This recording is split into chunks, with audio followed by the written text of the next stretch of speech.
Shara, Africa, say it louder. Say Shara.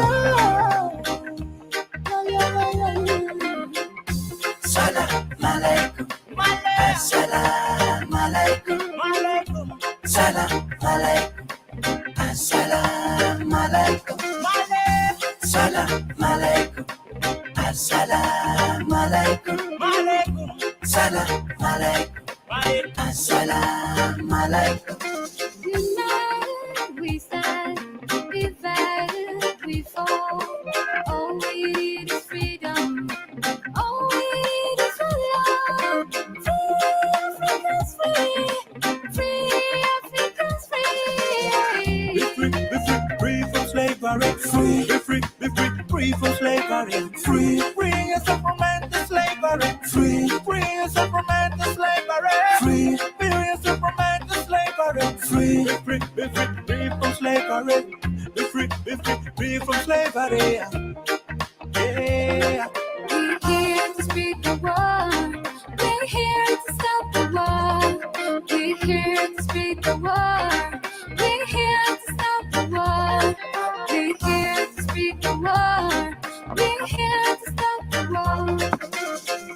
Salam alaikum, assalamu alaikum, salam alaikum, assalamu alaikum, salam alaikum, assalamu alaikum, salam alaikum, assalamu alaikum.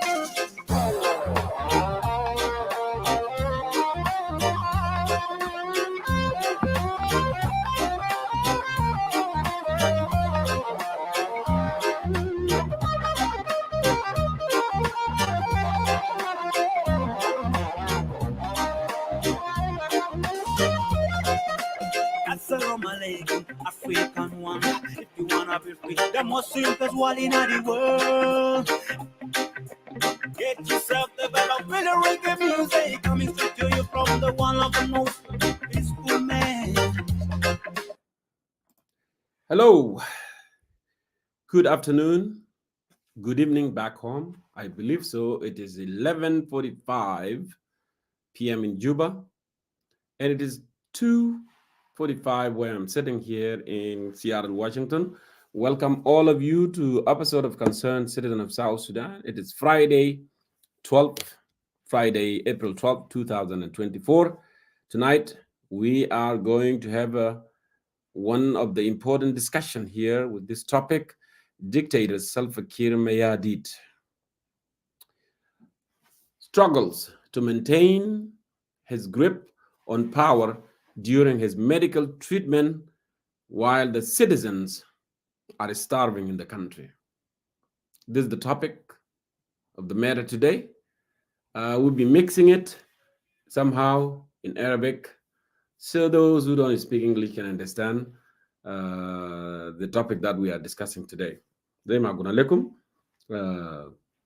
Dictator Slava Kiir Mayardit struggles to maintain his grip on power during his medical treatment while the citizen أثناء المواطنون يعانون جوعا في جوبا وفي أرجاء البلد كلها. So the citizens are starving, as a result of economic hardship that they are going through. لأن البلد طبعا is not government that we have is not government that deliver the services. They don't think in the right way. But let me start with this, because at the end of the day, I will conclude my to talk today with the leadership qualities. Maybe that's what I will talk about it at the end of this. But now I want to talk about this, the power is struggling with President Salva Kiir Mayardit, because right now he has mind on medical treatment. He want to take a medical trip, but at the same time, he want to hold on to the power. He want that power. He's worried that if he take off now and things are not clear, who is going to be the successor, or who is going to just to hold on to the power, because this is the most important thing to him. And plus, you never know, when you go for a medical treatment, you might not be coming back alive. That's the reality, Jamal. Maybe some people would say that. Why are you saying that? But these are the truth. So it appeared that actually President Kiir is debating, he has that conflict with himself. Now he's struggling because he loved this power and he doesn't want, to lose this power. And then they start, having this kind of issues. So we have been hearing speculation for many times that actually President Kiir, he want to bring someone, and we have been hearing the name of Bulmel keep coming up every time. And sometimes, we tend to say, really? No, because actually we know the persona of Salva Kiir Mayardit, the guy that loves power, the guy that actually doesn't trust anyone around him. Until up to date, we are all aware that President Kiir does not have like a presidential airplane because of that mistrust that he has. He has, to rent an airplane always from Ethiopian Airline, Kenyan Airline, Rwandan Airline. This is how he has been, doing his trip. If the idea is that actually he wanted to leave power with somebody and go for medical treatment, it's quite challenging to himself because he doesn't trust anyone. So we have been hearing, the name of Bolmel keep coming up that actually he wanted Bolmel to hold on for 6 months or a few months while he's going to, for medical treatment. This is coming from multiple sources. It's not just from one source. It's coming from multiple sources. And that's why I have that courage today to talk about it. If it was coming just from one source, I wouldn't even, care about it. But now he has multiple sources within the Juba that I have reached out. So, Mr. President Salva Kiir Mayardit, the dictator Salva Kiir Mayardit, the authoritarian Salva Kiir Mayardit, actually approached those senior, SPLM leaders, senior Kwalmanyang Jok, Awen Akot, and Waniga. Of course, those are the senior in political bureau, and actually convey the message that actually I wanted to go for a medical treatment. But I have an issue. I want to put someone as a successor. And according to the sources, President Kiir said actually he wanted to bring Bolmel in to be filling in while he's gone. But it seemed like the message that he came with, Awendit and Kwalmanyang did not agree with him. Awendit and Kwalmanyang actually they suggested to follow the SPLM hierarchy. And according to the sources that I've heard from Juba, he was told that actually when the SPLM party installed you as a leader, as a successor of our founding father, Dr. John Garang Mabior, SPLM party did not install you on the position because you have a close relationship with the family of Dr. John Garang, or simply because you were a friend with Dr. John Garang, or no, but you were installed on that position, given the fact that you were a second man on the liberation movement, because Dr. John Garang, and then you, and then of course, James Waniga is the third person. So this is the conversation between him and Awendid and Kwalmanyang, and Wani actually, according to the sources, he was listening, he didn't say anything. So the two senior SPLM political bureau, they rejected the ideas that he can bring in Bolmel because they already told him that Bolmel actually is newer. He's Judge Ahmar, Red Army, but they won. Those senior, they wanted to follow the SPLM hierarchy. So the meeting failed, and after the meeting failed, President Kiir actually called in the chief staff of the army, CDF, General Santino Dengwol, and actually again he conveyed that message. This is what I wanted to do, but I wanted to get your perspective. I want to get your idea, he asked Dengwol. And Dengwol actually was courageous enough by saying that, Chairman, President, it would not be a good idea because Bolmel actually has a tie with you. And Bolmel also is managing your resources, your properties, ARC, African Resources Company, which is constructing the road to Bahr el Ghazal, the road to Bor, and the road to nowhere, road to Bargadal, I call it road to nowhere because it has been washed away by the rains. You remember the story of Mayinga. And plus, people are going to see this like you wanted to do away with a lot of things. It would be more biased. So this is Dengwell saying this. So I don't suggest that idea. Actually, you go for him, but you can resolve this issue within the SPLM political bureau and can sit, and then they can come out with really something solid. But I don't recommend the idea that actually you want to put Bolmel for when you are going for a medical treatment journey. So President Kiir, as usual, because he's always want people to say, yes, Your Excellency, what you have said is right. That's what he's looking for you always. When he's talked to you, that's what he's expecting from, the people on the system with him. And that was Dengwall opinion. Then he called Akolkor as well, according to the sources. But Akol, according to what I've heard, also said the same thing. Okay. And then the thing ended there. It is ended there. We don't know if he's really going to continue with that or he's going to do something. But it's very strange thing though happened, on the same setting.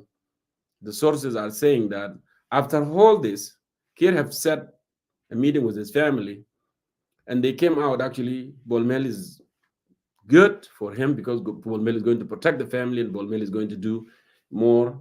We know the tie of Bolmel with Salva Kiir. What is it? South Sudanese who don't know, they need to know that actually he's the manager director of the companies of Salva Kiir. He has more collaboration with the first daughter of the country, Adut. And with that, actually, he came out with an idea that actually he wanted to bring in the Ugandan troops to the country, Ugandan Defense Forces, to Juba, which is, I'm going to tell you in a little bit. And to do that, he has sent Bolmel to go to Uganda to talk to Museveni and the government of Uganda about bringing the Ugandan Defense Forces to South Sudan.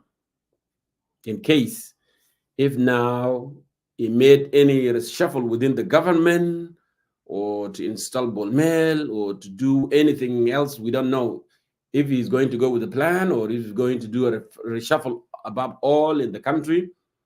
And now, since he is not with the same page with the Bill Farm, right, chief of staff, and other, generals or other commanders on the other organized forces like police, like wildlife, like, prison and all these things, because President Kiir is not at the same page with them.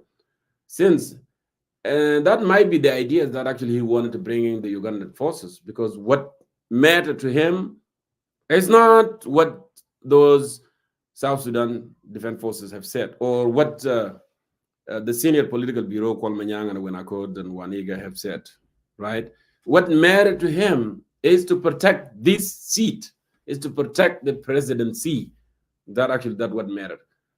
Because the suggestion by Owen Accord and Kwalmanyang actually, when it comes to hierarchy, and then Wani is the next online. Wani actually should fill in while you are gone. But Kiir actually is not okay with that for some reason, because who knows, Wani might have been influenced later, some within the SPLM party or the South Sudanese might influence him, and it might change his position from being a protector of the family and the resources of the companies of the president to the country interests. But President Kiir didn't want that. So Bolmel have been deployed to Uganda to go and talk with the leadership of the Ugandan government, Museveni, of course, regarding deploying the Uganda troops to South Sudan. And interestingly, anything to do with the military, the CDF, which is General Chief of Staff of the Army, is the one that would have gone to Uganda and go and talk along with Bolmel. So Dengwall, Santina Dengwall, is the one that's supposed to be going with Bolmel.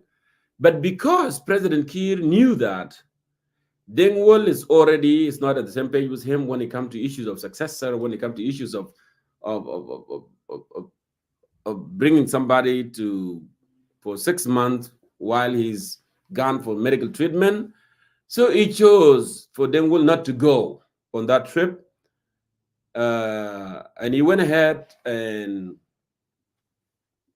brought the IMI intelligence, which is military intelligence, which is his name is Marcello. Marcello is the guy actually went with Bolmel to Uganda, to Kampala, to talk about bringing the troops to South Sudan. That's why you see in Marcello is the one that went there instead of Dengwall. Dengwall is always with this trip is supposed to be the one, but he's not the same page with the president. So they went ahead to Uganda and they negotiated. And Uganda need $100 million for 6 months. But Bonmel said, we don't have that amount. What we have, maybe we can pay $80 million. And Uganda agreed for that. And then there was a deployment, sincerely. They deployed, troops to Luri and to Nisitu and more. Now, as I speak with you, the total number of Ugandan forces in South Sudan are 7,000. 7,000. And actually, this has angered SSPDF and senior South Sudanese politicians who feel the pride of sense of belonging to South Sudan, who really care about the sovereignty of the nation of South Sudan. SSPDF, they are not happy with that because there is no point for President Kiir to go and trust the foreign troops simply because he wanted to be in power. And there is no point of paying a huge amount of money to Uganda to bring the troops while we have our forces who are starving. They are not getting salaries and they suffer for a very long time. They volunteer. The people who volunteered during liberation struggle, they were just there because they know the future is brighter and we will see the light at the end of the tunnel at the end of the day. So this thing actually created a lot of confusion and a lot of tension within J1 and Bilfam and other forces. Lual Maroldit also did not like the ideas because President Kiir actually tried to consult him, but he did not, like the ideas that actually he can bring troops from Uganda. He said, we are here. This is our country. Why would you do something like that? And, there were rumors that actually Lual Maroldit has a confrontation with Bolmel. And we used not to believe it, but actually, according to the sources that I've got, many sources, they actually said that's true. Actually, there were really a tension between Lual Maroldit and Bolmel. And the idea of the slap actually it did happen. The idea of a slap that actually many people, I did not believe it from the beginning when people say that actually Lual Maroldit as a slap, Bolmel. I did not believe it when people were saying it, but finally, with the credible sources within the Juba, actually, I started to believe that because Lual Maroldit did not like the arrogance of Bolmel, the way he was talking and the way he was addressing. And Lual Maroldit, indeed, it was actually placed under house arrest. And don't believe what happened last week when actually he came to the camera, when he went to Bilfam, and he came to the camera and he said, actually, I'm not under house arrest. These are just, rumors, and I did not slap anyone. This is true. Actually, he did slap, he did slap Bolmel, and he was placed on, under house arrest. But I want to connect the dots. I want you to remember. Do you remember the finance minister, the former finance minister, Agagachwil? You remember when Agagachwil said, the oil had been sold in advance. The oil has been sold in advance until 2027. And he was sincere with the people of South Sudan. He was telling the truth that actually the oil had been sold out in advance. And actually, President Kiir was so angry, was angered by that statement made by Agagachwil. Why would he make such a statement? And that actually resulted for him to be removed from his position because he did not have money to pay the salaries. And he has spoken the truth. The oil has been sold and the money has been put on the accounts, okay, on those individuals. So the reason I'm bringing you that statement of Gagashvili, now Lual Moral did actually slap Bolmel, and Lual Moral was placed under house arrest. And now Lual Moral have been forced by President Kiir to come out and denounce his own statement, saying that actually I did not slap him. I am not under house arrest. I am here now. You can see me. I am in Bilfam. Okay, and you saw Lul Rai Kong, the spokesperson of SSPDF, saying that yeah, inside the office of CDF, right, Dengwol, and to denounce his own, to denounce, yeah, just to refuse its own statement that actually I did not slap, I did not do this, and I am not under house arrest. It was forced by President Kiir to say that. It's the same way that President Kiir forced Agagashvili last time when Agagashvili made a statement.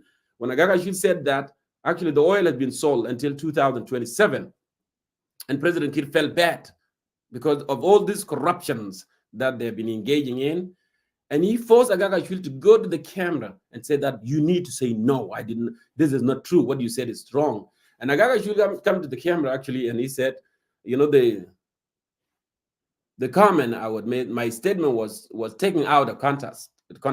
How a statement can be taken out of context? This is what you have said. It's recorded. It is on the camera. But the man was intimidated. It was threatened that you have to go and do that. And you remember I talk about how President Kiir using the political deception always, he will appoint somebody, okay, when people are start realizing that, you know, there's something wrong with this because President Kiir is doing something wrong. And for people, just for him to divert the attention of the people from him, from J1, he will reappoint somebody and fire that person. And then he will come and say, okay, now we appointed you, you have to do this and do this and do this. And the new appointee will say, okay, well, I will do my best. I will do this and I will do that. But actually, it's not his problem. It's not the minister's problem. His problem of J1 is problem President Kiir, because the money of oil are always distributed in J1. He has an open budget. He has a lot of money. He's the one that actually taking the money with his family. And those ministers, they are empty-handed. They don't have money to pay salaries of civil servant or what they call, you know, the army. Okay, so this is how the politics in J1. This is how President Kiir has been conducting himself. He has been deceiving the public. He has been deceiving the citizen, and he will make the minister as a scapegoat. You know, to put all his blame on the minister, and later he will fire the minister, and then he will bring another minister. The same thing, and cycle keep going and going and going. That's how the Ministry of Finance has been run for a very long time. The young man back, actually, the one that was fired, and we talk about it. We said that back, actually, you were going to be fired. And General Elena Yang said that. He said, back, any minister of finance who has been a minister, they are well qualified. They wanted to do the best they can do. But there are cartels. There are cartels within the ministry, and there are cartels within J1. They will not let you do your job. And exactly, indeed, you know, what Aleu said and what we said here in social media, sometimes people tend not to believe it, but now they start realizing that these are the facts. Whatever we said is facts. Bach wanted to do a real reform within the Ministry of Finance and reform the finance in South Sudan. And that's why he got removed. He got removed. And look what happened. Even he was restricted, the money will not leave to finance ministry so he can pay the salaries until he's gone. And now, because J1 and Bolmel, this is their guy, the guy that Awo is trustworthy, will say is Mr. Yes, he would say yes. You remember in my last show when I said that is a black Chinese guy, because he hasn't done anything good to the people of Pariang who have been affected by the pollution of the oil in the area. He did not do anything. He's always say yes to Chinese company. He always say yes to J1 and it's Mr. Yes. So this is the guy that they brought now, because they did not want any reform, because Bach wanted to reform. Bach wanted to see the credibility of people who are working in that ministry. And plus, he want to make sure the taxation are coming to the income coming to the country. Not just the daughter of the president is collecting the money and putting in her own private account, which doesn't make sense. He want to do more reform. And actually, it met with huge opposition within the ministry and within the J1 and even Museveni, himself, because those are the beneficiaries of the resources of South Sudan. So he got fired.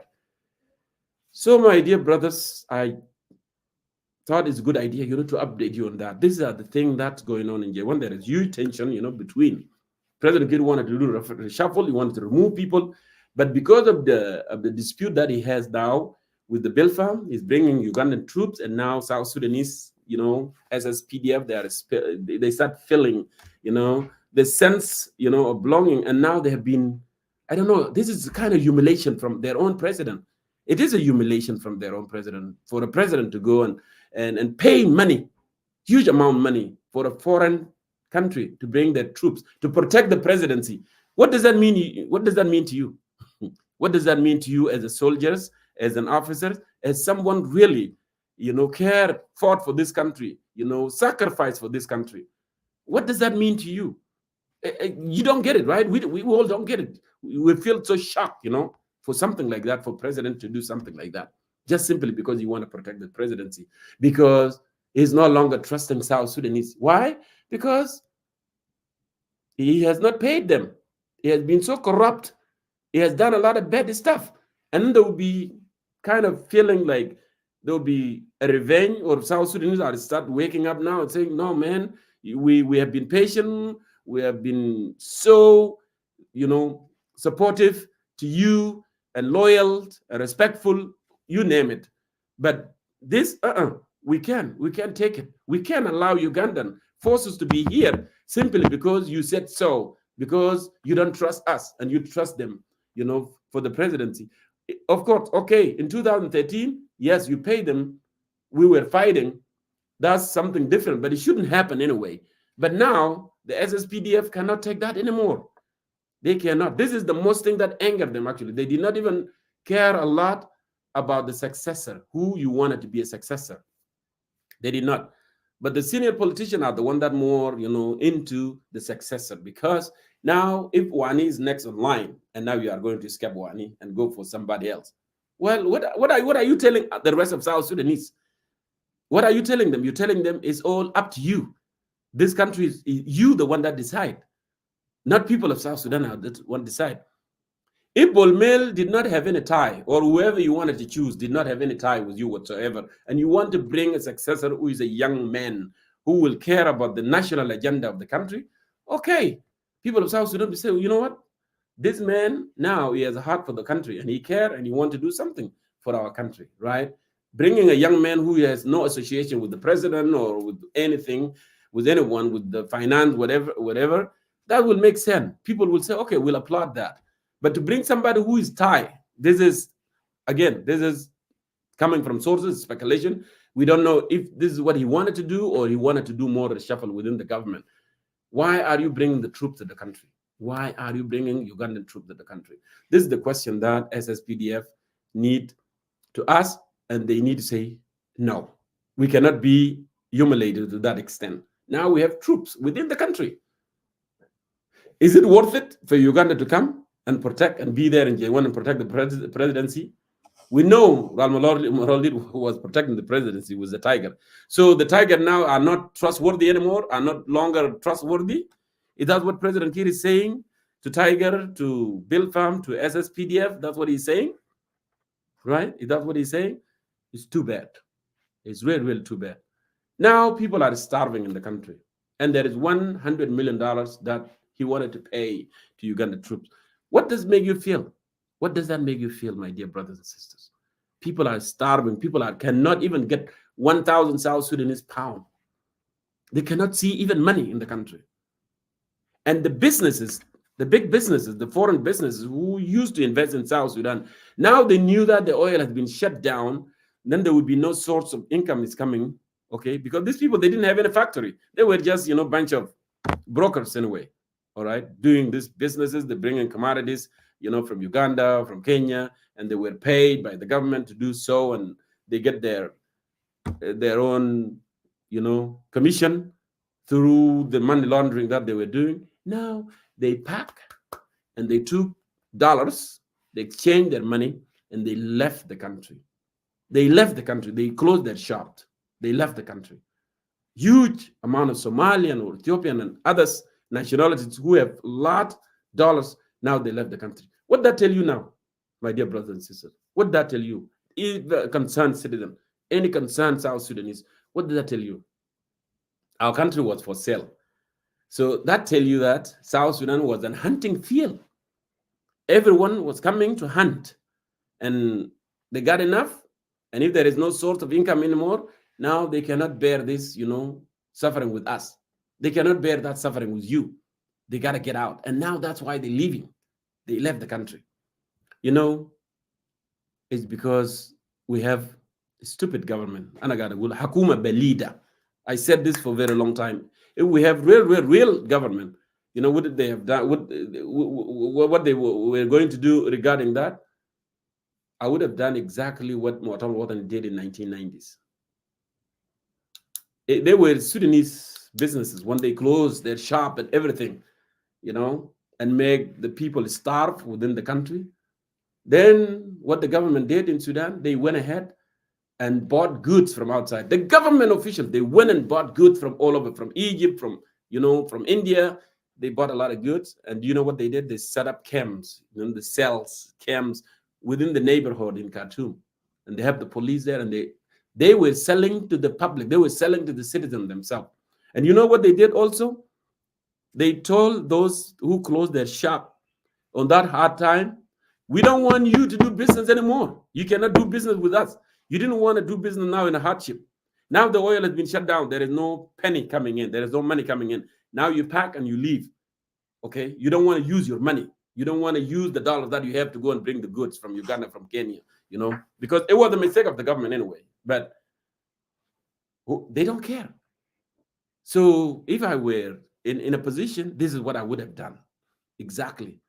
I would have taken charge. Now, the government himself will buy goods and open these places, and sell it to the citizen in a lower cost.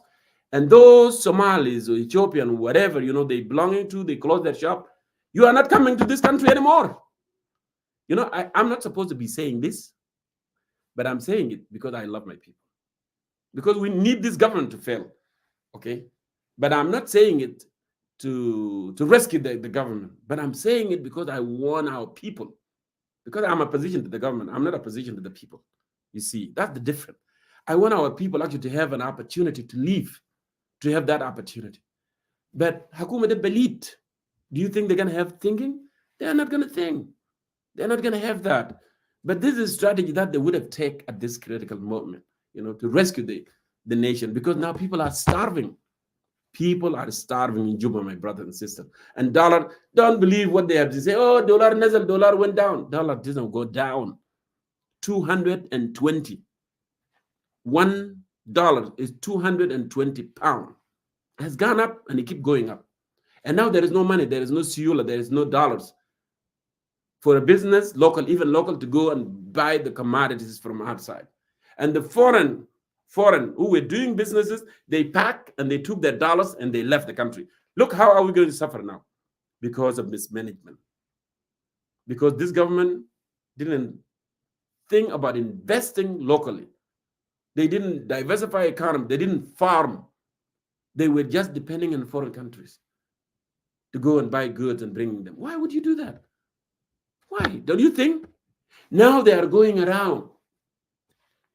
They want to borrow from countries, but they have been restricted. They cannot borrow a penny. They are not allowed to borrow money. Why? They laugh on them. When they go to a country and say, oh, we want to borrow, America restrict them that they cannot get money. They will tell them, you know what, these people are stupid. Don't give them money, because they don't know how to manage their affairs. They have everything. They had oil. They have a lot of money yesterday, but they did not want to diversify their economy. They did not want to take the oil money and farm so they can have food locally.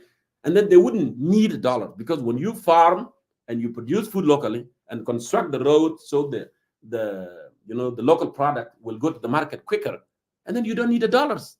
I have said this long time ago, years and years. But because Nas Mafakir, Hakuma Belida, Very, very stupid people, very stupid government. They did not think they were depending on foreign. And now it become hard on them. Now when they go, even those who pretend to be their friends yesterday, when they go and borrow, they tell them, no, we don't have money, unfortunately. We don't have anything to give you. And sometimes you get humiliated. Like what happened last time when they went to Qatar and they want to borrow money from Qatar. You know what Qatar did to them? They said, okay, we can borrow you, we can lend you money, a lot of money, but we have to put some on that. You have to give us a favor. They said, which favor? Okay, we want to build like Islamic Institute in Juba. One, we want to build huge account in the Islamic Institute in Juba, and also we want to build Islamic University in Bor. See, and later they start thinking about this, and you know what? They want to agree. They said, yes, okay, that's okay, we can do that. And actually, Qatar, they don't trust this government.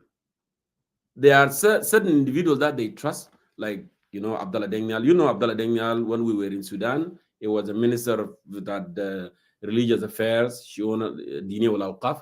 This is the guy that they trust. This is the guy that they want them to deal with. They can give him the money.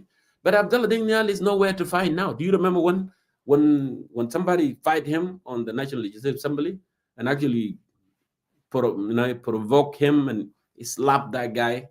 He's the guy from Tony. Slap him on the face. We're in the National Legislative Assembly, and it was removed, from the session. But he's a good guy. So let me go back now. When Qatar said that if you want to borrow money, this is what we wanted to do. Khat shurut, these are our requirements. If you meet them, if you agree, and then we will do it. Guess what happened?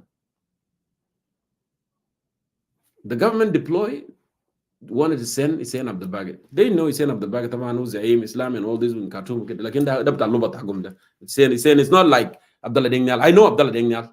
It's not like him. So they want to send Hussein, government wanted to send Hussein to deal with this. But actually, the government of Qatar said, no, we need Abdallah Dengyal. And when Abdallah Dengyal went there, and he made it clear to Qatari government, he said, look, if you want to build Islamic Institute in Juba, that's fine. That's okay. Juba is very diverse. There are people from all over, right? But the notion that you want to build Islamic University in Bor, in Bor, in Jungule, they are not even 0.1% Muslims. So it will not work in Bor. If you want to build, Islamic University, maybe you can build it in Rang. And that's what we know. People in Rang, there is a good number of Muslims in Rang, in northern Upper Nile. Okay, that's fine. You can do that. So that was the recommendation of Abdallah Dengyal. So Qatar, they didn't want to deal with Hussein, but they rather deal with Abdallah Dengyal, because Abdallah Dengyal is trustworthy Muslim, right? It's real, okay? And he has been a professor, and he has done a lot in Sudan. We know that, okay? So the idea of loan didn't succeed. But the reason I'm bringing this point up, because when you destroy your stuff, when you don't think adequately, when you are not a visionary, because it's not about leadership always, it's about vision, because vision is the one that makes you a good leader. Because you are good, if you want to implement your vision, and then you become a leader, because just do it, dream it and do it. But when you dream and you don't do it, then nothing. So now people are start viewing you, you are like nothing. You are a joke. They don't trust you. So when they go now, they wanted to borrow, they will always give you an obstacle. Okay, you can borrow money, but we will do this. Or maybe we can take your resources for 40 years. We can give you like $10 billion or, $55 billion. We can give you a lot of money, but we have to take your resources for 40 years for this year. You see how they're going to do it? They're gonna give you a hard time. It's like you are living in the Western world and you have a bad credit, right? Because you borrow money and you don't pay back, or you are reckless. You have a lot of baggage. You have a lot of problem. When you go to the bank and you want to borrow money, they're not gonna borrow you. If they borrow you, they will give you huge, interest. So if you borrow like $1,000, you're gonna pay it $2,000. The interest will be half. But if you are a good, trustworthy somebody that bought a thing and you pay them back on time, and then they will make even the interest 2%. 2% of $1,000 is not a lot of money, right? It would be this because you are trustworthy. World is watching. The neighboring countries are watching how you conduct yourself, how you deal with your people. You are brutal, you are greedy, you are looter, you are bloody, you are bad. And people will see that. Actually, now when you come, you are desperate, you need money. They're going to say, no, we are not. We are going to do this. What about your people don't like you now? You can borrow this money, but later the new government come in or you get deposed, and then people are going to say, we don't know that guy. That guy actually was a mess. He did this and he did this. And then these countries, they will lose their money. And that's why nobody wanted to give you money. Because yesterday you have an opportunity to fix this. But because ma can feed that. This and this, you say, oh, we know. Do you remember another best model for Clubhouse? يشوفونا في Facebook. Do you remember in 2005, 6, 7, 8, 9, 10, 11, South Sudan was booming and everything was going so good. A lot of money, donors are, putting in money. And then when South Sudanese sound-minded good people, when they talk and they said, Comrade, we want to do this, we want to do this. They say, yeah, we know. Amiku, we know. You know no shit. Excuse my language. You don't know nothing. Because if you knew, you would have produced food locally. If you knew, you would have construct roads. If you knew, you would have built hospital. If you knew, you would have built schools. But you did not know. It's out of your ignorance. You said that we know. When people talk, they said we know. But you don't know. Or you know and you choose not to do it. But now look how the suffering, the human make, what have you have made? Look how it got our country to. I don't know how come the thing now when they are laying on their hotels in Juba, after a night. There is no money, there's no dollars, there is no pound, there's nothing. I don't know how they feel now, how they interact to one another. It's a mess. And you the one that created that mess. You the one created that mess. You see, this is what we've been talking about. You have to be strategic. You have to think short term, long term. You cannot just, lock yourself in and now you have no way out. Look, the foreign that you trusted, now what they're doing, they packing and they're leaving. Look, you're taking the money to the foreign banks, KCB, Kenyan Bank, Ugandan Bank, and all these things, and you neglect your own people, the South Sudanese people, the people who fought alongside with you. The people who liberated this country to have the Republic of South Sudan. You have ignored them. Look now what you have done. How do you feel, comrade? Tahir, how do you feel? How do you feel, comrade? You know what? The laughable thing, I was talking to one of my friends in Juba the other day. And he said, Jonkor, why are you guys quiet? I don't see your show anymore. I don't hear you talking loud like every day. And I said, we are here. We exist.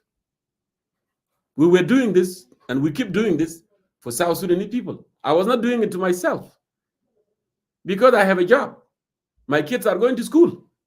I have a food. I'm okay. See? I will show you, my wife brought me a nice juice, and I'm okay. You can see I'm functioning. I'm volunteering. I even pay my own internet so my voice can be heard. I can have extra. I can buy software like StreamYard and this. I can do this so you can see me live. So much it can go. I'm not doing it for myself because I'm looking for a position. I'm doing it for my people because I love people of South Sudan and I'm proud to be South Sudanese. And we need people to know their rights. And if something going wrong, we must campaign, to elevate the understanding, to change the narrative so people can understand. People can understand their rights. That we were doing it. But I told him, comrade, we are still here. We did not go anywhere. But we have to slow down. I am an opposition to the government. I'm not opposition to the country or the community. Keep that in your mind. But the reason you don't see it more often, because I know you, the one that resisted us in Juba, with your uncles. You have a lot of huge opposition within the Juba. I am an opposition, but there is a big opposition that Juba. Do you know what opposition they have in Juba? You have big opposition in Juba. The big opposition that you have in Juba.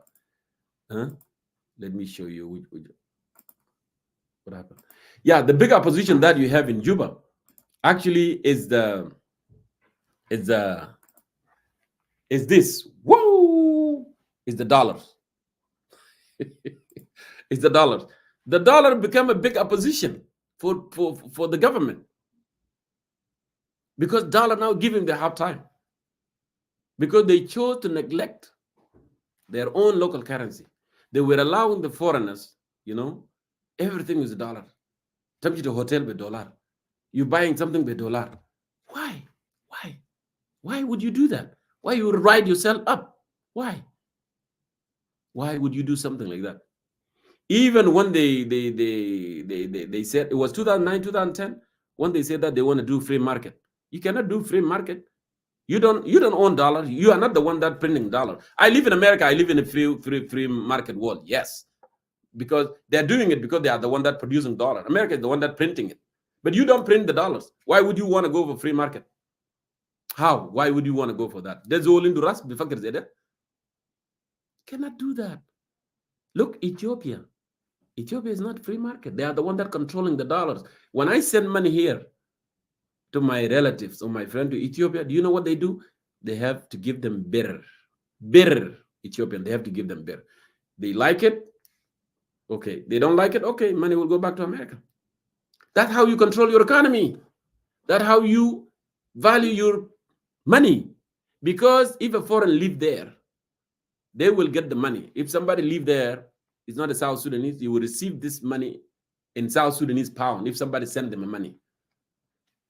Those who work in UN, they would have forced, to have their bank account in South Sudanese banks, not in Kenyan banks, not in Uganda banks, and they work in South Sudan.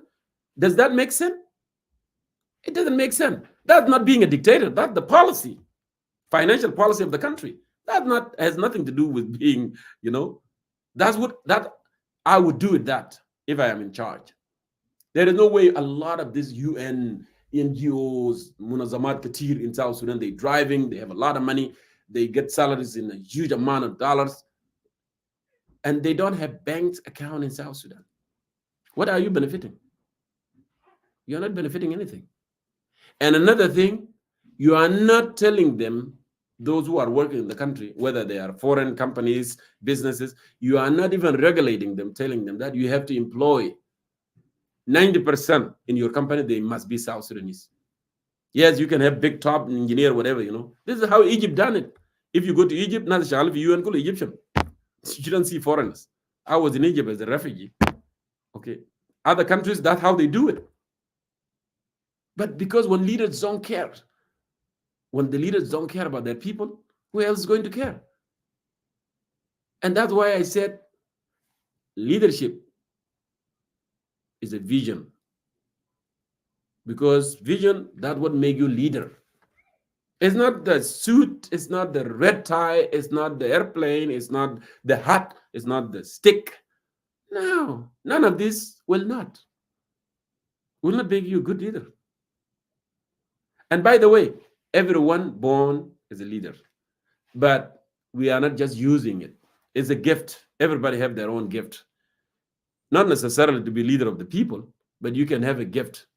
You can have a gift to be a business guy. You can be a mathematician. You can be a, swimmer. You can be a footballer. You can be a basketballer. You can be, boxing. You can be a wrestler. You can be whatever. These are gift, natural gift that God actually has given us. But sometimes we don't use them. And we scared You see,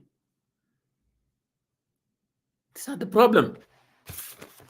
You know, these are the huge problem. So get it, my brothers and sisters. So this government is dysfunctioning and they will not go anywhere. They don't take advice that we give them as a citizen, as a concerned citizens. They don't take advice. They don't take advice from you. They don't take advice from anywhere. They do something very stupid. You know, when I talked to this friend, and he told me, you cannot imagine now if you come to Juba, Nazal Khan those who have a lot of money, and they took their wives, you know, their spouse and children to Uganda and to Kenya. And now these people, they don't have money. And now they start bringing kids to South Sudan. And kids are confused. There is no running toilet like what they have in Kenya, because they were paying rent, you know, good money, and they're getting a lot of dollars. They were renting high. I know our people, they love high life when they get something. And now they are bringing kids. They bring their wife. Hey, where are you? We cannot pay. We cannot pay rent. We cannot pay all this. It's so sad. They are coming back. And kids are so sad, are so confused. Baba, what happened? We were okay in Uganda, in Kenya. What happened, Baba? So we don't have money. I don't know how they answered their children. But yesterday, with a lot of this money that we have in our country, they would have think critically and construct schools, you know, for the kids, and build a nice, beautiful house for your children there in South Sudan. And stabilize the country so country can have security, because I know when you go to Kenya and Uganda, you are looking for stability, you are looking for security, so your kids can go to school and no noise, nobody can intimidate, nothing, no haram, no all these things, right? But you can do it here. You would have done it here because you, the one that in charge, you actually can create that stability so your kids can be here with us, with you. But you choose no, you are like a guest. Yeah, like you are just hunting, and then you go and eat somewhere and taking your kids somewhere. Look now, the lack of management, you know, mismanagement and lack of leadership, lack of political will to do. Look how it hunted you, We were talking about your interest, that intel haram, that we were talking about you. We want to protect you too. That's why we say no. We need that stability, bring security to the country. Okay. Don't let people fight. Don't create communal violence among the community. Don't let people hate one another. Bring peace and harmony, and then construct road and construct schools, construct apartment, and then the foreigner, the teacher that you are obsessed with, they will come to our country, and they will teach your kids, and they will teach the kids of martyrs, and they will teach, the orphan. That's what needed. This is what we were asking for. ده حاجة كنا بنسأل عنه إنه يكون في استقرار في البلد، ولما يكون في استقرار ما في زول يمشي يودي عياله يوغندا ولا اثيوبيا ولا كينيا ولا المناطق دي. الناس اللي جابوا الاستقرار في البلاد دي ما ملائكة. They are not angels from God, from heaven. They are people of that country. They did. And now look at the confusion now happening. يا كاميرا. That show that طايوق ما في راس بتاعك فاضي. You see. لما نحن نقول لك زمان this is wrong، انت بتقول نحن we know، نحن عارفين. انت ما you don't know nothing. انت ما بتعرف. لو كنت بتعرف كنت شلت مرتك ويالك وديتهم يوغندا وكينيا. ما كنت عملت امني، ما كنت عملت استقرار، ما كنت عملت شارع ومدرسه ومستشفيات ومويه نظيف، مويه يمشي في الحله. وانت تجيب حبش يا ويجي نقول لنا مويه بتناكر، والنيل يا جنب الناس في جوبا. نايل is right there. في بور نايل is right there. في واو نارجور right there, river Jur river right there. والناس يجيبوا مويه بتناكر وانت قاعد يا كاميرا and we have a lot of money. And now see you don't have money anymore لانه you were reckless. بعد كده انت تجيب يال بتاعك من يوغندا ومن كينيا ومن اثيوبيا، يال تجيب من جوبا، يال بقى confused بيقولوا بابا what is this، مره بقى confused. Why are you putting creating all this mess to yourself? And that's why I told my friend I exist. I love actually when people go, when government officials go, they want to borrow money, and then the countries that they are going to borrow money, they will refuse. They will say, no, we cannot borrow money. These people are stupid. In fact, they are stupid. because they have money. They would have invested this money of oil again in agriculture. And listen, I got a good kalam so they can produce food locally, so they don't have to care about the dollars. And then they would use their own pound to buy goods from the market. And then no one will be traveling from Juba, normally Kampala, going all the way to Kenya to bring goods. Why you want to do that for? وبضاعتنا من جيبو هيكون على أعباء كبيرة جدا جدا, ضرائب, fees and fees and fees. By the time they get to Juba, they are way expensive. بدلوا حاجة جاب من أوريال here, سمك من أوريال, ومن بور, وزورة من رنگ, ورز من أويل, okay, وأناناس من يامبيو, وكروفة من يي, وخضرة من إيه, وسكر من أنزارة, ومانجا من واو, on all this thing. Do you think it's going to be expensive? It's not going to be expensive because you will buy it with your own pound, South Sudanese pound. And then that will stimulate our economy. We will be happy. Everybody's eating healthy. Okay, people are working their farm. They are earning money. People who are taking this farm will take them from farm to the market. And those in the market, they got job now. They are selling to the public. Those who are working in the government will buy. Muazzafin to Hakuma. It's all, kida cycle within our own society, and then we'll be happy. But because of your greedy, you didn't want that to happen. You just want to take them, say, I'm going to eat them by myself. لكن لما يجيك مصيبه هنا قال انت بتيجي جاري, هذا شوف مصيبه اللي حصل. مصيبه رب العالمين جابوا من وين؟ وده كلامنا انا قاعد نقول يوم ده. رب العالمين جابوا from nowhere, and the oil now is shut down. ميل انت كنت الكاميرا تلقى فيه قروش, ما في قروش, ما جاي تاني anymore. Oil has been shut down. We don't know when it's going to resume, so you can get cash from again. Anyhow, this oil money, our people, they were not beneficial anyway. Officially, they were not. It's good that it has been shut down, actually. It is good. Sincerely, it is good that actually this oil has been shut down. So we can reset the button like the computer. When the computer has a lot of bad file and then big a few corrupt, and the computer that big a few corrupt, a few virus. You know, Sudan big a few virus of corruption, virus of people, bad people with bad mentality. There is request is okay to reset the button, to reset that computer, turn it off and reset it, and then computer will boost and update, and then file and boom out. As a camera da jayin yal bugo ma fi grush tabanin sakana shunu kalam farik. It's really a mess. And you the one that created this. And that's why I was asking this question from the beginning. How do they feel now? So I'm fine. I told you, my brother, you didn't listen to my word, You see, you did not want to listen. You did not want to listen. So now, sharp need to say enough into our film. Already, President Kiir has betrayed SSPDF. Mashi jib judgment Uganda, ashani jamalo himaya. Ujej bizana guide. Amalu humiliation. أنا ما أعرف أقول humiliation عشان أقدر أنساه بالعربي. إهانة. عمل إهانة للجيش بتاعنا. عمل إهانة للقادة بتاعنا. عمل إهانة للناس اللي كان هارب عشان يطلع البلد ده. الناس اللي ماتوا الناس اللي في تربة ذاته سلفا كير عملوا إهانة. تبي تجيب ويوي قال عشان يجي يعمل لك protection. كرسي ده بتاع منو؟ ما بتاعنا. كرسي ده بتاع الشعب. تبي تجيب ويوي.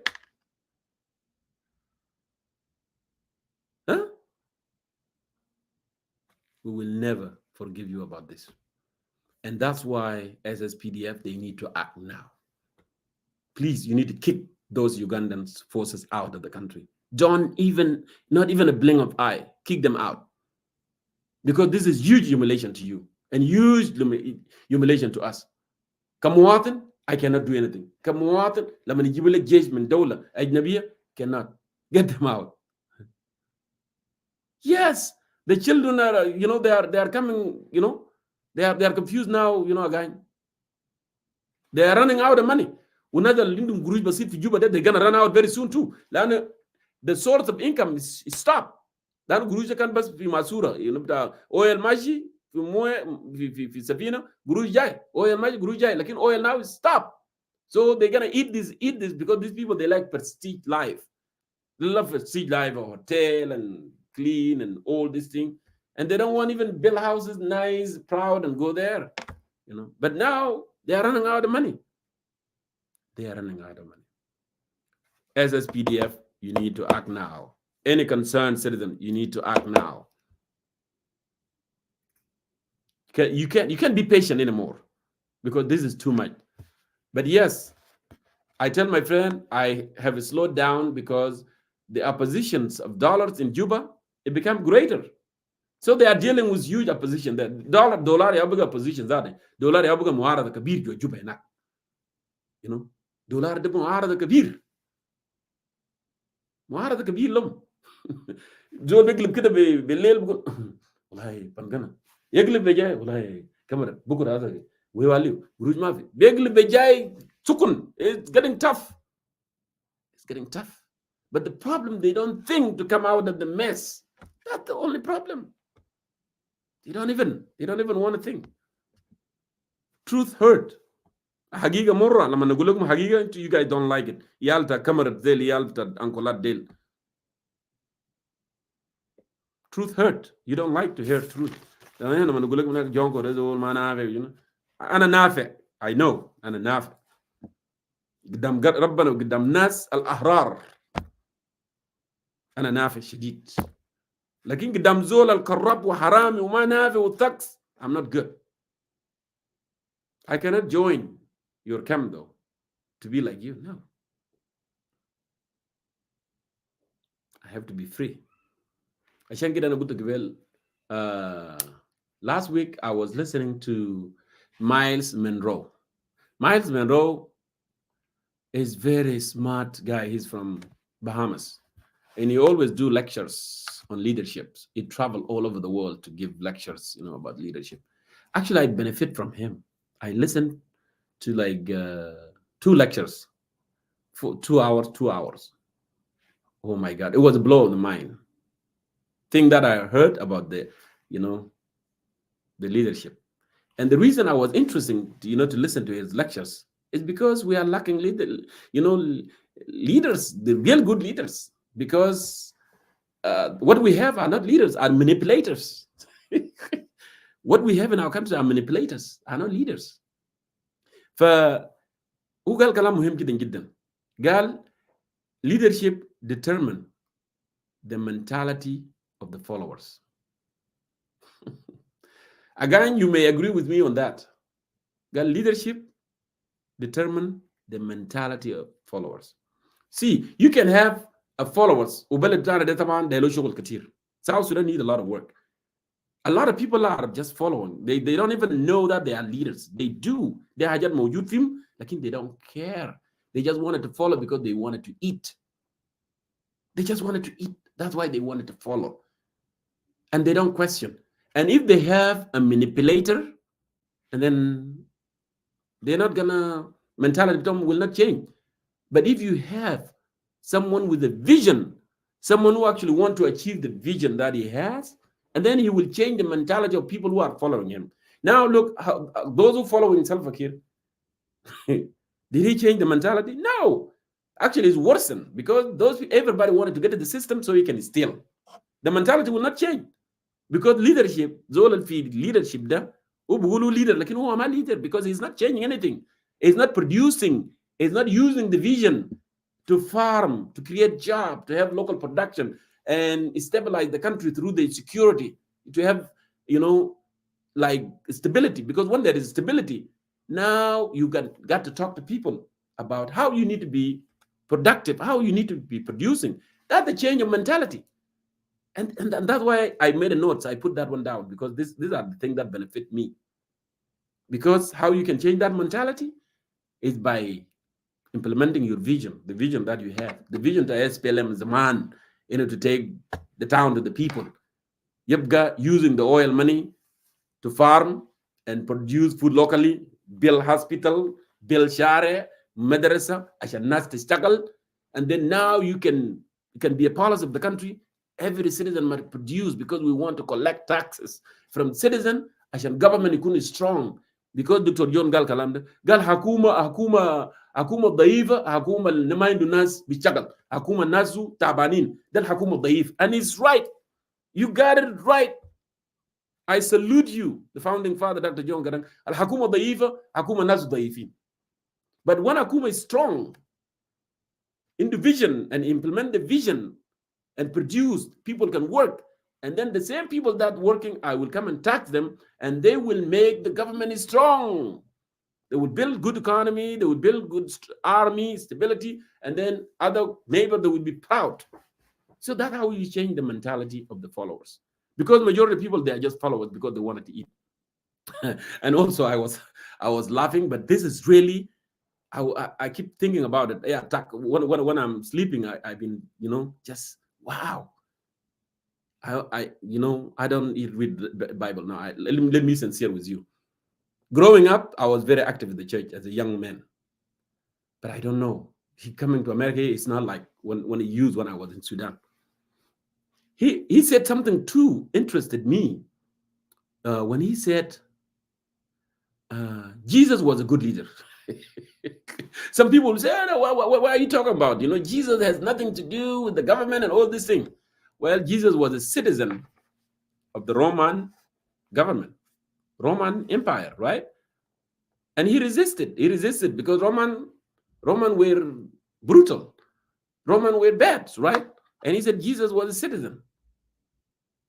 And he didn't like what happened in Roman because they were enslaving people, making people work hard, and Jewish, they were a slave of Roman. They were controlling all the world, right? All the way. See, but for what I like about that also, I learned something that actually will help us in our country, is that Jesus, when he came, when he chose to preach, okay, he's a prophet, right? King. He didn't choose stupid people. You may say, what are you talking about? Yes, Jesus chose the disciple. He chose the skills. Another little skills. Mama shabas jab nas bas bunch of idiot nas no galta lutab gatalamizi. Come become my disciple. No, he did not do that. He went and chose people with fishing business. Peter and Jacob. Yes, they were having fishing business. They were fish. They fish and they sell. So they were having business mentality. You see, these are the people that he chose. And he said, tell them, come and follow me and become, Sayyadi al-Bashar. Then you can now become more, fishing people to preach the word of God. You see, that was so amazing because Jesus was a good leader, because good leader always will produce leaders. Because if you are really a leader, you will produce leader. But if you are corrupt and manipulator, you will not produce leader. You want to be leader for life and forever, like Salva Kiir, like Museveni. You will not produce other leaders. You will not produce other people to become leaders. So Jesus wanted to produce other leaders, and that's why he chose skilled people, because these skilled people, they will come and teach. But if you don't want to produce the skill, you will bring a bunch of idiots, and they don't care, right? They would say, well, yeah. You see, he chose those on fishing business, and then he chose Matthew. Actually, according to the Bible, Matthew, he was an accounting. It's accounting. Can you imagine? That's how he succeeded. And he started teaching them because he want to make them disciple, and then they will later spread the word of God all over the world. There were only 12. So I would say, Intelo Bigit leader Kwe Reis with Egypt Natural Wazir, that's enough. Then 35 Wazir, then 500 and 650, whatever you call it, national legislative member. Jesus chose only 12. And those 12 now, look all over the world, how the word is spread, how the Christianity is spread from 12. But because they were skills. So I learned that, because from the good leadership, from these lectures, Monroe has given. And that's true. When you choose skilled people and you wanted to produce leaders, because life is not guaranteed. You are not going to be there forever. And you are not even the best of the best. Everyone can be a leader, because we have those gifts within ourselves, not necessarily to be leader of people, as I said from the beginning, right? And then from there, the story continue with 12 disciples. And do you remember Jesus was teaching them for 3 days, and then they ran out of the food. And then when they ran out of the food, Jesus brought like 3 fish, samagatan, and then he made miracles. When people come, when he started teaching, and then a lot of people came. And then he made a miracle with 2 fish that actually fed a lot of people, thousands of people. And guess what? Interesting. After people were fed by a miracle that Jesus had made, the next days, the followers became 72%, right?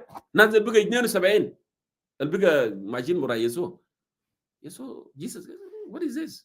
Where are these people coming from? So many people there. And he started asking them, why are you following me? That's a good question, right? And that's my galu kalam. Galu ana bi'arf, why are you following me? Yesterday I made a miracle and I fed everybody. So probably you are coming after the bread and fish. You see. So a lot of people always, they just wanted to be followers because they wanted to eat, right? They just wanted to eat and drink, and that's it. They don't want to use the gift that they have. But if you are a good, true leader, you can transform them. You can change their mentality from being followers to a leaders. You see, I learned something about on that, and it was really quite interesting. Now, by doing that, you change people. Did we have real leaders that can transform people, change followers mentality? In the غير تفكيرهم ده لأن في جنوب السودان, this is the facts. People just wanted to depend. They want to depend on this, they want to depend on this. But leadership, now that leadership, if they don't change that mentality, and then nothing is going to change in the country. And then we'll be like this. Now we run out of everything, run out of money, idara makwis, everything bad, right? So that was quite interesting, And again, the most important thing for a human being, for a leader, the most important thing is not the leadership, it's the vision. Most of the time people say, oh, that guy speaks very good, he's a great leader, oh, that guy is strong. When he stands in front of the people, he just into high bow. That's not the leadership. The leadership is not your heights, or your waist, or your whatever, It's not. That's not a leadership. I know Denka believe in that. If you are tall and Zol Kabir, automatically they see you are a leader, but that's bullshit. You are not a leader simply because you are tall or stronger or no. The most important thing is vision. Because vision there are leader. Vision there, if you are implement leader, there's a lot of people actually, in the quality of leadership. But they are not using the gift that they have. It was in Utah in early, I don't know, that was 2012, I think. Yeah, 2012 or 2000. Yeah. I was working 2 jobs. When I live in the state of Utah, here in US, I was working 2 jobs. I drive a school bus. It's a very difficult job in America to be a school bus driver because they have to trust you. They do your background check. Inta zul ma bta mashakil, inta zul ma bta marisa, inta mumkin tashar marisa in your own private. Inta zul ma bta drug, inta zul ma kida. They don't trust anyone with their children unless you have to be really good. Your background. Okay? I'm not telling you I am perfect, but I'm good. Okay? I was a school bus driver. I drove a school bus for 9 years. And that's why I was able actually to go to school to finish my degree from University of Utah. Because Chocolate school bus, fig up. You pick up the kids from 6 a.m. and drop them in school. You do elementary school, and then you do middle school, and then you do high school. So you couldn't actually run. Okay, from 6 a.m. the high school to do the madaris, and then from 7, okay, to 8, the middle school. From there to 8. And then from 8, the elementary school, you pick them up until 9. Then you work 3 hours in the morning. And then after 3 hours in the morning, you go and take the bus and park it and take your car. And then come back at 2 o'clock. So how many? From 9, and in the 4 hours. And I use these 4 hours to go to university so I can take my classes. So I will go to university in these 4 hours, and I will take like 3 classes, and I finish my classes, do some homework, and then go back to work, and take the kids again, take the high school, drop them home, come and take junior high, drop them home, middle school, and then take elementary school, drop them home. That's another 3 hours. 3 hours, 3 hours and a half. And then after that, I will go home like 4 or 5. Okay, you work like 7 hours, but you consider it as a full time because you sign a contract with the state. Okay, so I was doing that job. It was very good because I love it. It gave me time to do my schooling. And then in the weekend, I drive taxi. I drive taxi. This is before invention of Uber. Ma kan fi hay sama Uber or kalam farak the Lyft. In weekend when I work taxi, I do it from 5 a.m. to 5 p.m. to 2 a.m. And I make good money that time. I work. Sometimes I go home with $300. $300. Sometimes I go home with $400. Sometimes I go with $500. So imagine Friday night, work until 2. And then Saturday night, work until 1. Okay. And then Sunday will be my free time with my family. You see. So I make here 300, and then Saturday maybe 500, 400. So weekend I would make like 700 average. So multiply that by 4 weekends, then you end up making like 2,800, like 2,800 a month. The Guru channel government taxi. When in the Guru but I showed a regular who my school bus. So I was thriving. My life was good with my family. You see, I have my salary and I have this side money that I'm making, and I wanted to go to school. That's why I planned that. You have to use your mind. You have to find the way. So that's the easy way, because if I was working like production, it would have been difficult. Production, school. Like in the school bus, winter in the gap 3 hours, go to school and do this. The reason I'm telling you that story, I was working hard so I can fix my life, and then my family can have that ability of enjoying something that I'm making, and then there will be no gap. Then one day I came, Mr. Dukan, a Sudanese store, and then I met one fellow, and you have heard about me. They talk about people. Oh, this guy worked too much. He drive taxi. He do this. They're hearing that, and then the guy told me, why are you killing yourself? You working too much. This thing, Kawajat, they got it. It doesn't matter what you do in America. You're not going to get rich. Why are you doing this? Why are you doing too much? Can you imagine? The guy just came like that, and he started talking to me like that. And I am the low kid. And I go to what is the idiot? I'm not going to low. Like in the kalam in my brain. And I go to what is an idiot? And I go to seriously, brother?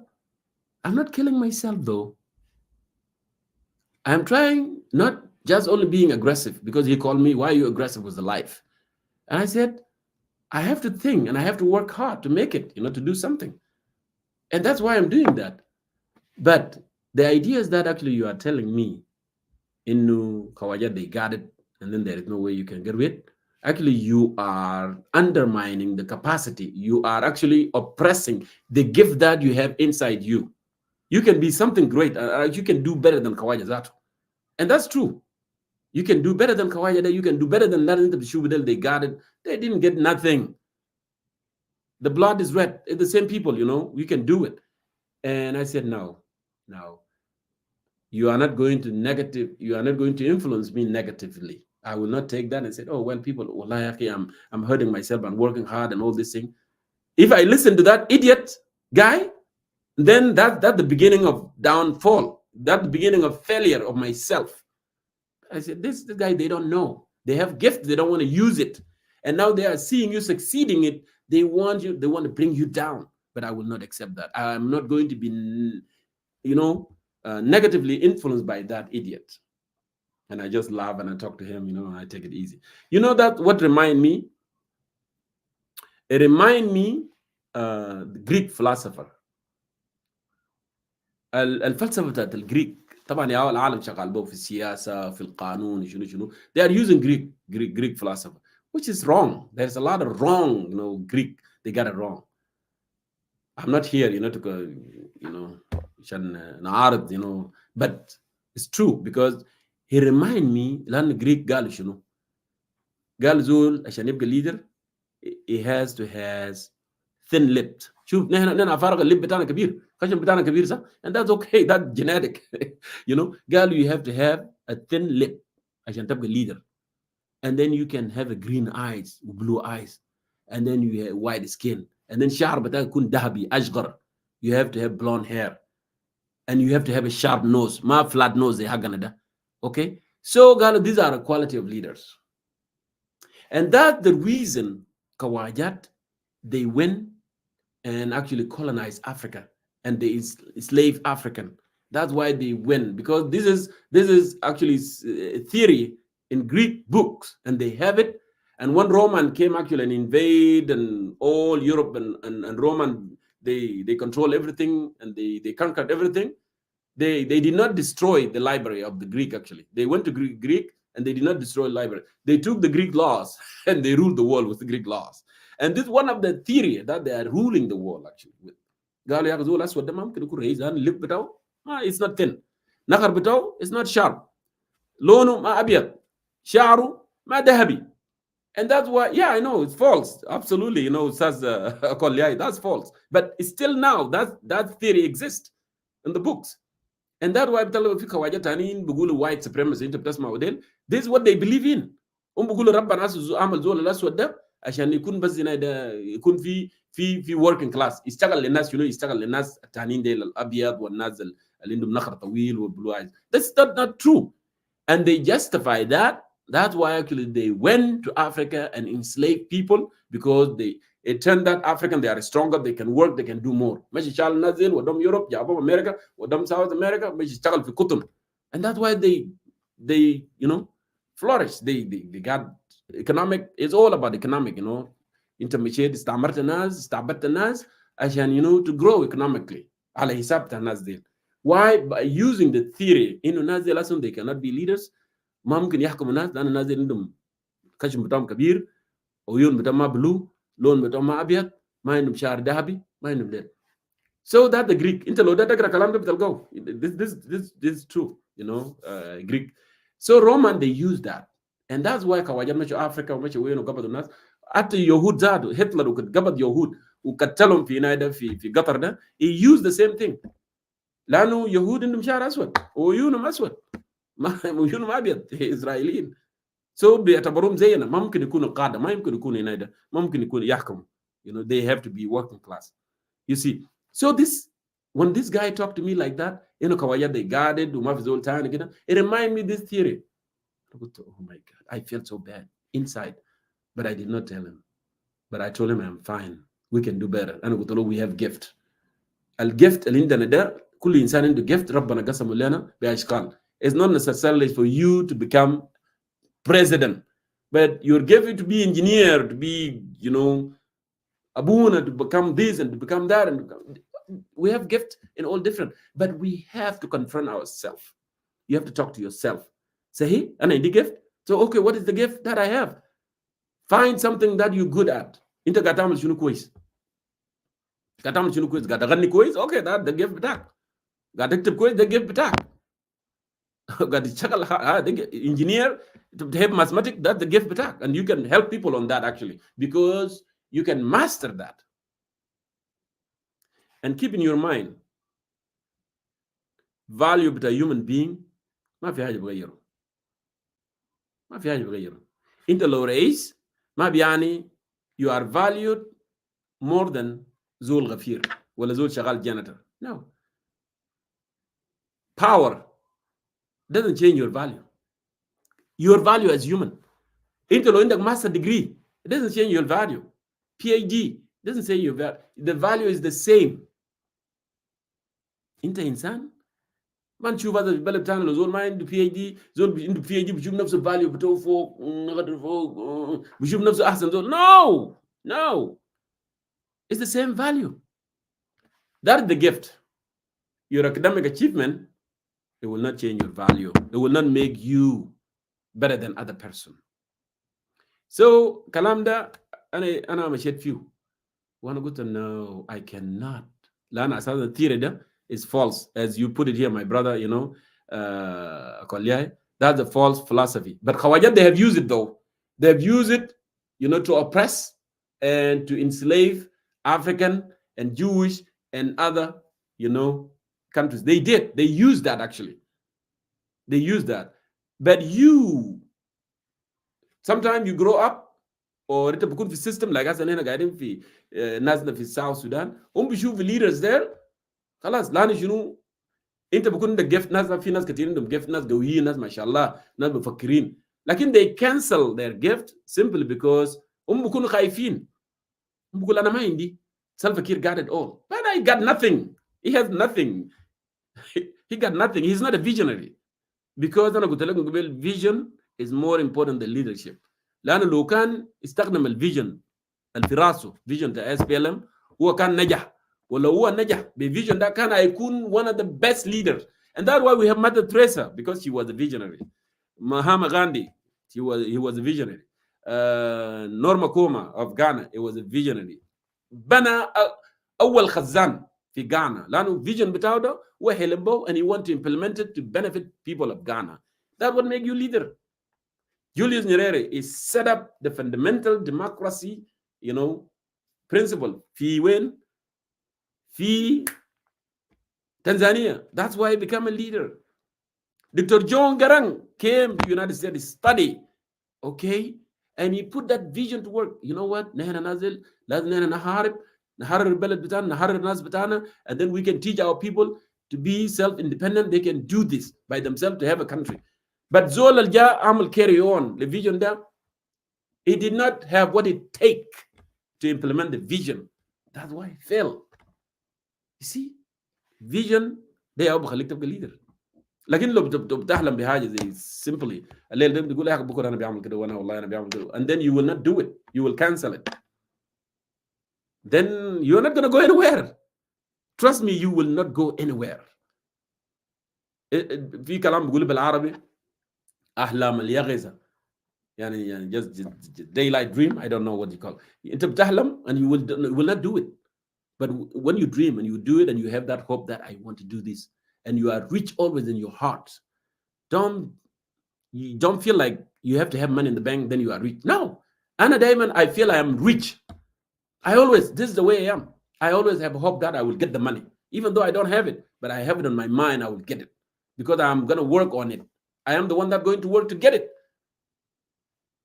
See, that's how you can change the dream and make your vision a reality. That's how you become a leader.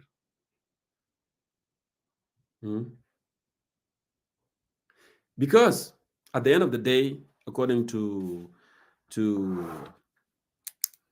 Dr. Miles Monroe, I am obsessed with because I have learned a lot of good from him. Gal, what makes you a leader is the fact that you can see the future in present.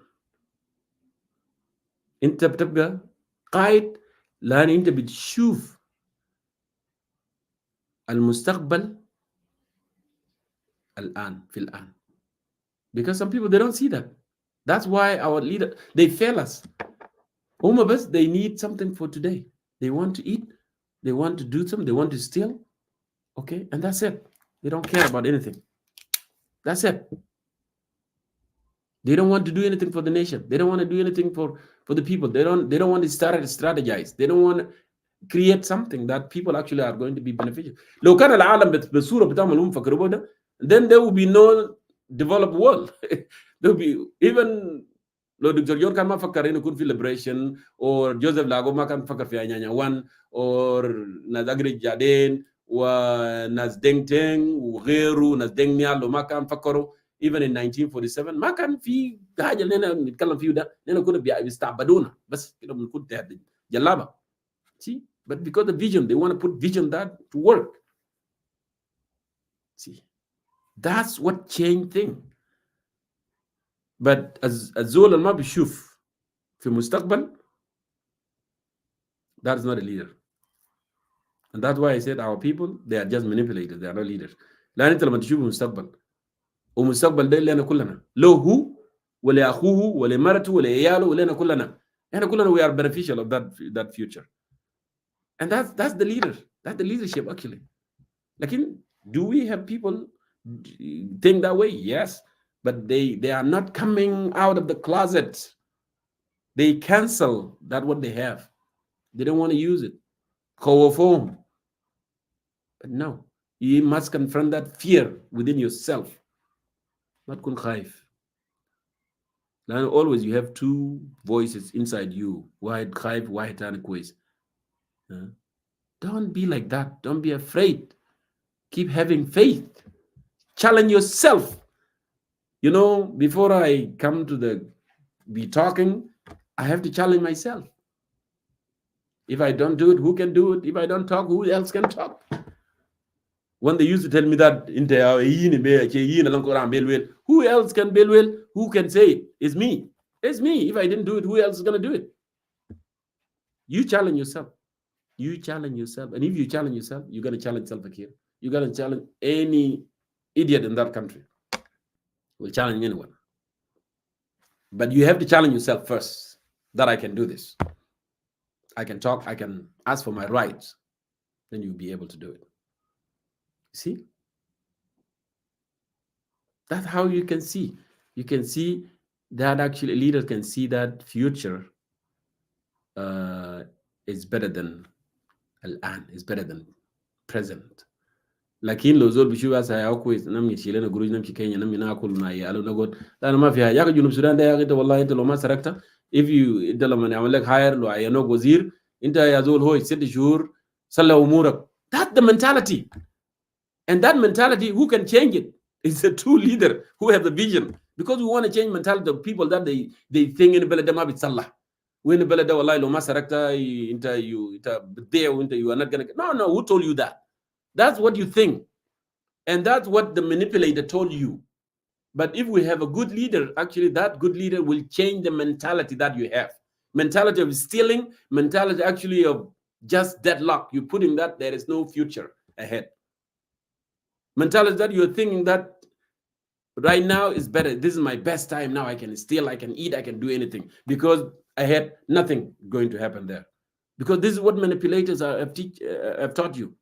And we don't want that. And by the way, you have to have that confidence, have that good attitude. And that attitude will produce confidence. When you have a good attitude, will produce confidence. And actually, I want to give you an example. He said, you see the lion? People think lion is a stronger animals, is a smarter animals, is a faster animals in the jungle. But in reality, actually, that's not true. Lion is not a stronger animal. It's not faster animal. Right? But lion have a right attitude. What I mean by that, lion have a right attitude. And I was listening to Professor Monroe.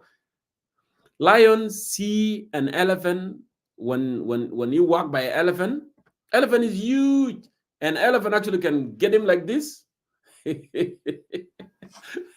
Yes, elephant actually can get him and boom, according to what he said. It can take the lion and just boom, and an lion is dead, right? It's dead. But because lion has the right attitude, when he said saying this, when lion approached the elephant, he doesn't scare. He just come looking straight and coming and coming and coming and coming, and he will look to a vulnerable part of the lion, of the elephant, and will attack that vulnerable part. And when he attack that vulnerable part, khalas, it's done. So lion always see the elephant as the lunch when he see them. But actually, elephant has that ability. Actually, can be shielded, be khartoum, boom, and then lion is dead. So what it mean that confidence, when you have right attitude, you can produce confidence. Yeah, you confront that guy, you confront that autocracy, you confront that kleptocracy, you confront that corrupt guy in J1 with right attitude. Tell them the truth. Tell them you are corrupt. You don't have vision for the country. Tell them the right attitude without shaky. Don't worry, they will threat you. Oh, I don't care. I have to tell the truth. We have to have that right attitude to challenge this corrupt. That's what lion does. And that's why, Haywan will bring it down. So Haywan and Vijayanda, we can bring it down easily, if we have right attitude. You see, you know what I mean? You can bring that, big animal of J1 down, with right attitude. Simply. And then we're done. Because at the end of the day, another Bishu and Fuzum del Galum, they strong. Those manipulators, when actually people think they are leader, they are not leader. When they get to the power, actually power expose their ignorance. That's what I've seen. Power expose their ignorance. When I will not help you anymore. ولو في مشكله حصل بينكم وانا بقرد نفسي بالجيش بتاعي وانت هناك تشاكل وتموتوا ولا منزول يجيني يقول يا اخي انت ما تقول انت راجل. That's not ignorant. Why are you president? You are a leader to protect people. That's your job, to protect people. But when you are using that, saying that, oh well, I don't care about you. You see, now you are a president. You have a power, but this power actually start exposing your ignorance. To become angry.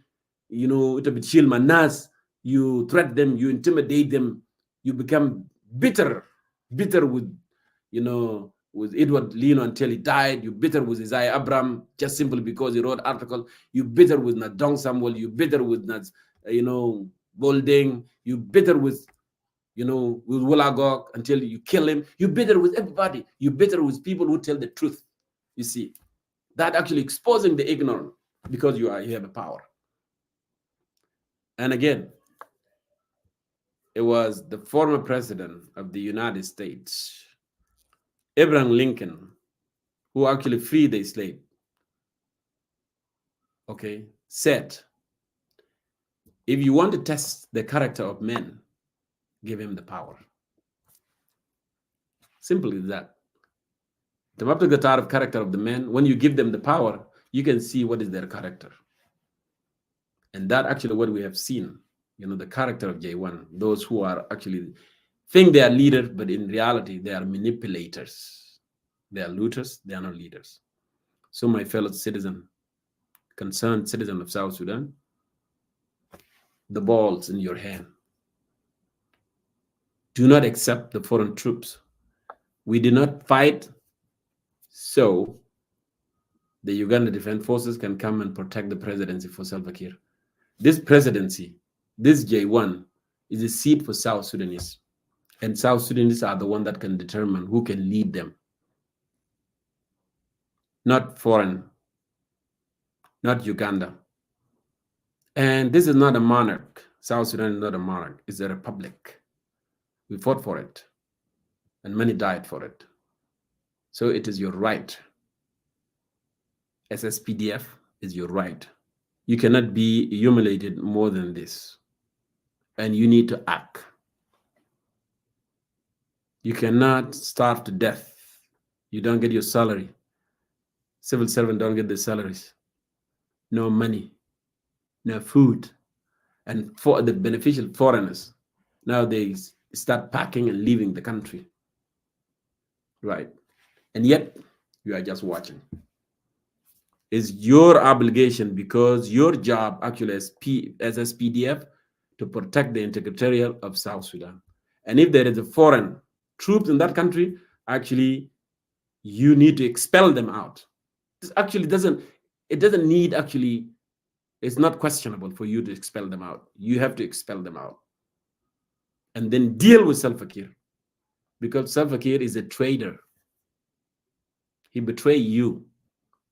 He betrayed people of South Sudan. That is not what South Sudan hired him for. To loot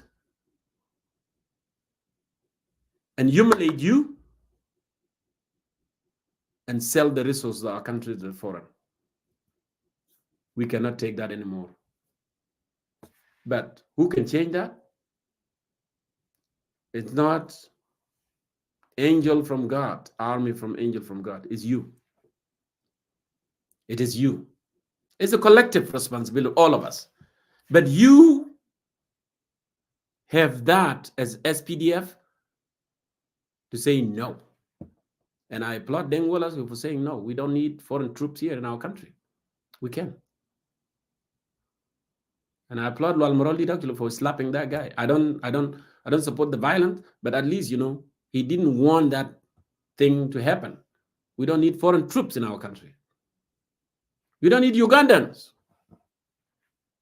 troops. Enough that actually our money has been deposited in their banks in Kenya and Uganda and all this thing. Enough.